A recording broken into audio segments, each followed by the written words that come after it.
Um professor universitário, ele deveria, sim, expressar as opiniões e valores pessoais dele em sala de aula? Essa é a pergunta de 1 milhão, né? Pois é. Ou será que o papel dele é se ater estritamente aos fatos, sabe? Manter uma neutralidade absoluta. Onde que a gente traça essa linha entre, sei lá, educar e doutrinar? É um debate acalorado e que vai muito, muito além dos portões da universidade. Exatamente.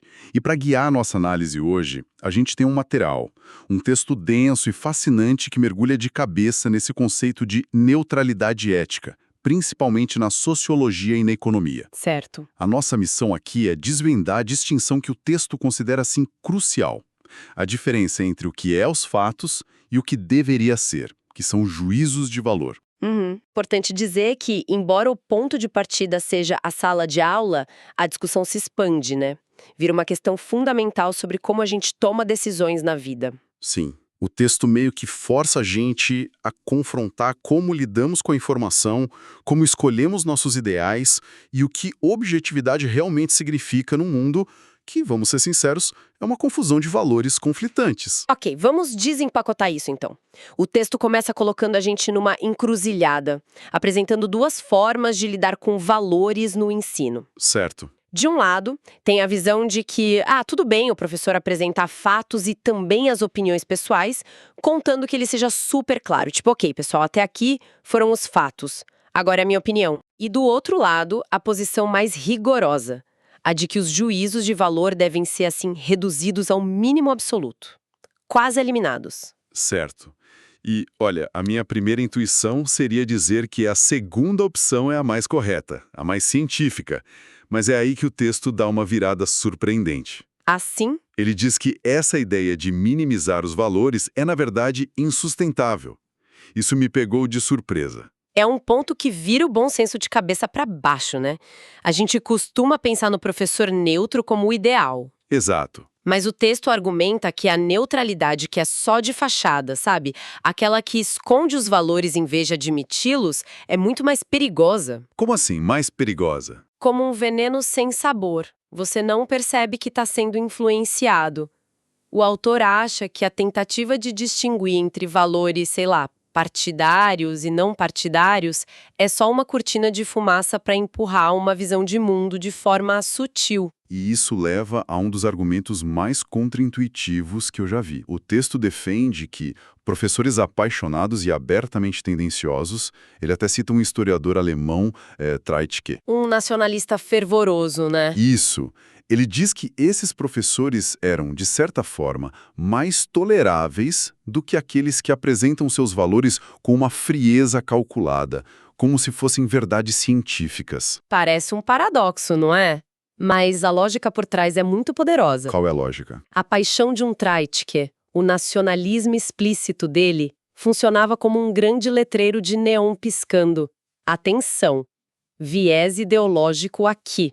Ah, entendi. A audiência, os alunos conseguiam identificar a opinião e, mentalmente, descontar essa influência na hora de analisar os fatos que ele apresentava. Quer dizer, o perigo não é o professor ter uma opinião, Não. mas sim ele apresentar essa opinião disfarçada de fato objetivo. É a diferença entre alguém dizer, na minha opinião, este é o melhor caminho, e alguém dizer, a ciência demonstra que este é o único caminho. Exatamente. A segunda forma é muito mais manipuladora.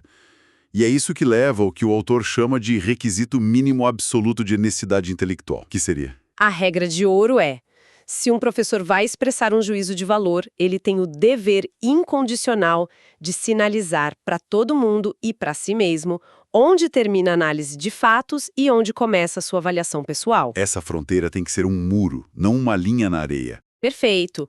Confundir as duas coisas é a maior falha intelectual que se pode cometer no ambiente acadêmico. Ok, se o professor não deve ser um profeta ou um líder de torcida ideológico, então para que serve a universidade? O texto parece ter uma visão bem específica sobre isso. Sim, e novamente ele coloca duas visões em oposição. A primeira é aquela ideia mais grandiosa de que a universidade tem a missão de moldar seres humanos. De formar o caráter da nação, inculcar valores éticos, políticos. Exatamente, uma visão bem comum até. É uma visão bastante popular, eu acho. Muita gente enxerga a educação superior com essa aura. Mas o autor do texto, ele não concorda. Discorda frontalmente. Ele declara que a visão que ele pessoalmente aceita é muito mais modesta e focada. Para ele, a universidade deve se concentrar na formação técnica e especializada. Só isso. E a única virtude específica que a academia tem o dever de ensinar é a integridade intelectual. Ponto. Mas espera aí. Se a universidade só ensina integridade intelectual, ela não está se omitindo de uma responsabilidade social maior? Muita gente diria que a universidade tem que formar cidadãos com certos valores, como democracia, justiça. Essa é a crítica óbvia, né? Mas, na lógica do texto, essa visão mais focada é, na verdade, uma forma de proteger a autonomia e a liberdade do estudante. Como assim? O objetivo não é dar ao aluno um conjunto de respostas prontas. É dar as ferramentas para que ele possa resolver seus problemas com base em sua própria consciência. É sobre ensinar como pensar e não o que pensar. É entregar um mapa e uma bússola, mas não um destino pré-definido. Exatamente. É uma defesa radical da liberdade de consciência. Entendi. E é por isso que o autor critica tão duramente o que ele chama de profecia professoral. A palavra que ele usa é repudiante. É uma palavra forte. Ele acha um absurdo que um acadêmico use a sala de aula, que é um ambiente de poder desigual, onde ele não pode ser efetivamente contestado, para discursar sobre o sentido da vida em nome da ciência. A imagem que ele usa para descrever isso é fortíssima. Ele diz que o professor não pode carregar o bastão de marechal do estadista ou reformador em sua mochila. O bastão de marechal. Ou seja, o seu papel não é o de um general ou de um político. Se ele quer mudar o mundo, ótimo, mas ele deve usar os mesmos canais que qualquer outro cidadão. A imprensa, os comícios. Isso, escrever, participar de associações. A sala de aula é sagrada para a sua especialidade técnica. É uma imagem... E tanto, dá para imaginar a tentação, né? Você tem um público cativo ali, os alunos, a autoridade do cargo. Exige uma disciplina enorme para não usar isso como um palanque. E isso se conecta com a ideia de vocação. Para o autor, uma personalidade forte não se mostra tentando dar um toque pessoal a tudo, mas sim através da devoção sincera a uma tarefa. A grandeza está no rigor com o ofício. Exato. E não em usar o ofício para se exibir. E isso vale para o aluno também. O texto define o que o ensino deveria idealmente entregar. E o que seria? Basicamente, 3 coisas. Primeiro, a capacidade de cumprir uma tarefa de forma competente.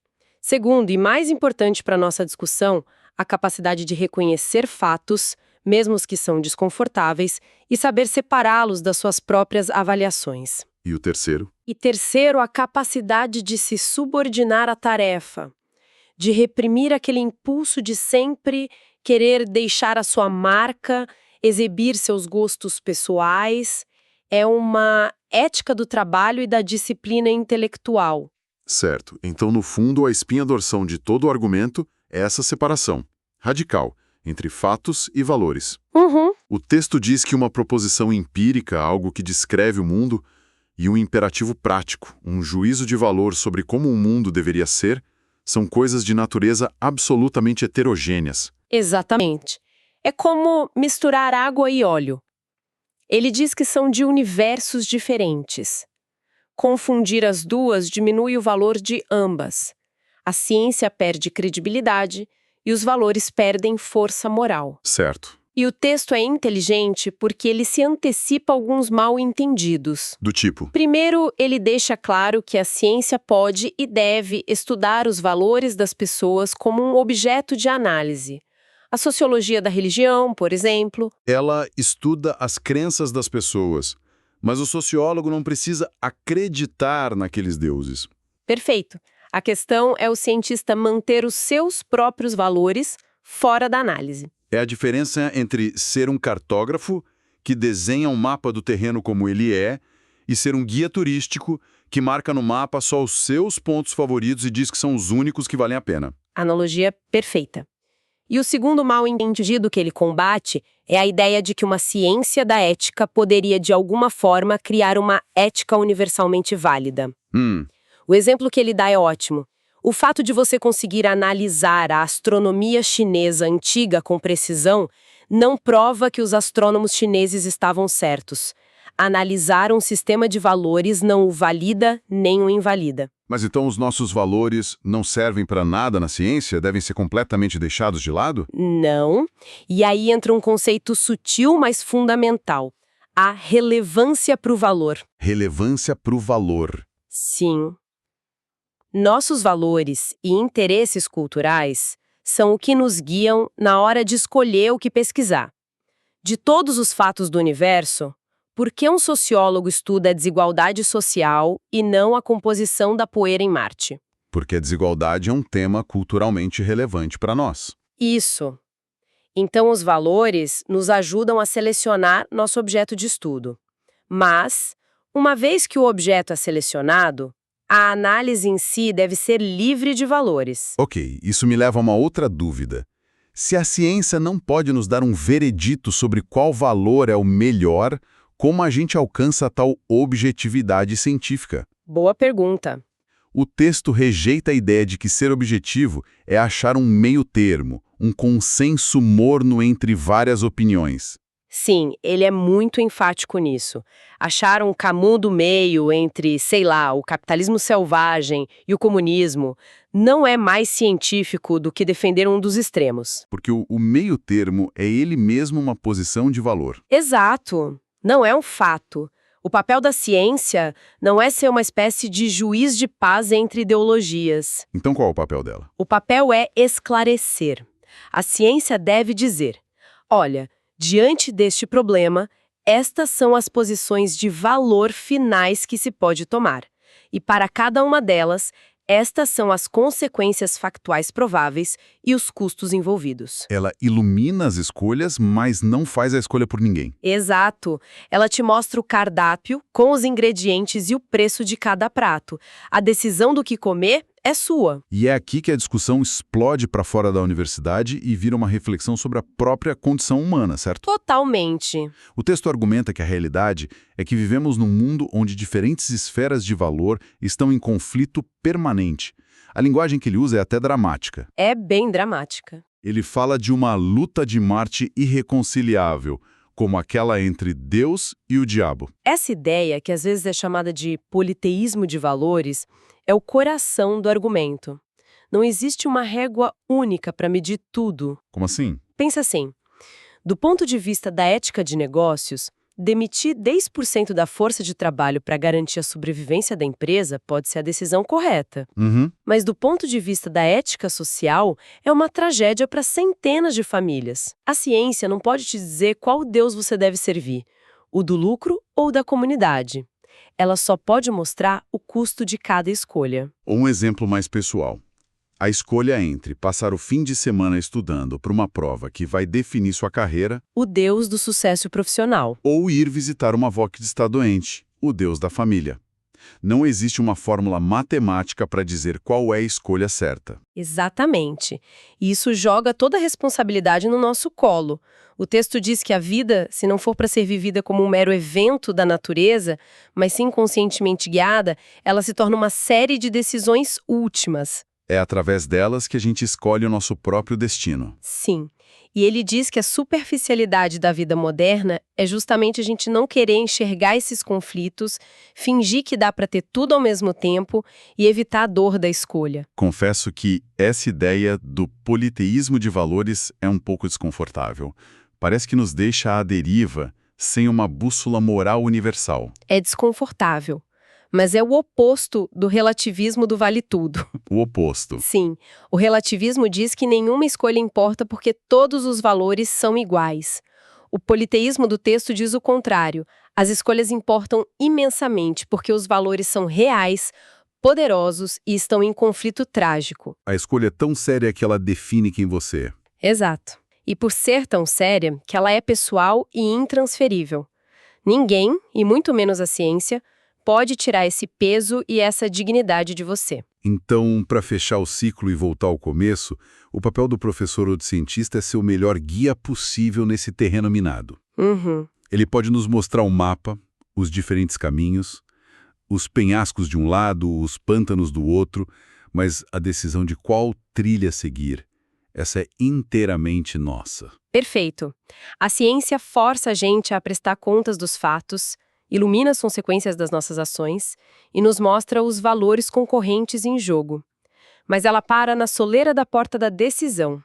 Atravessar essa porta é a responsabilidade de cada um. Resumindo toda a nossa análise, então, o argumento central é essa necessidade absoluta de separar a apuração de fatos dos juízos de valor. Isso. A função da ciência não é nos dizer em que acreditar, mas sim clarear o campo de batalha para que a gente possa fazer nossas escolhas de forma consciente, nesse mundo de deuses em conflito. E o texto termina com uma provocação final, que parece até contradizer um pouco a frieza da análise. Qual? Ele critica a tendência de adaptar nossos ideais ao que parece ter mais chance de sucesso no curto prazo. Mas logo em seguida ele afirma que o possível é frequentemente alcançado apenas ao se lutar pelo impossível que está além dele. Uau! É uma frase poderosa para encerrar. E nos deixa com uma reflexão final, eu acho. Sim. Numa época que valoriza tanto a adaptação, as tendências, o pragmatismo, o funcionar, qual é o valor de se agarrar a um ideal? Mesmo um que pareça condenado ao fracasso, mas que se sustenta por sua própria dignidade. O que significa, na vida de cada um, agir com base numa convicção não porque ela vai dar certo, mas simplesmente porque ela é a sua convicção. Primeira pessoa que vem à minha mente foi uma tia minha, que já faleceu. Ela morreu de maneira repentina aos 42 anos.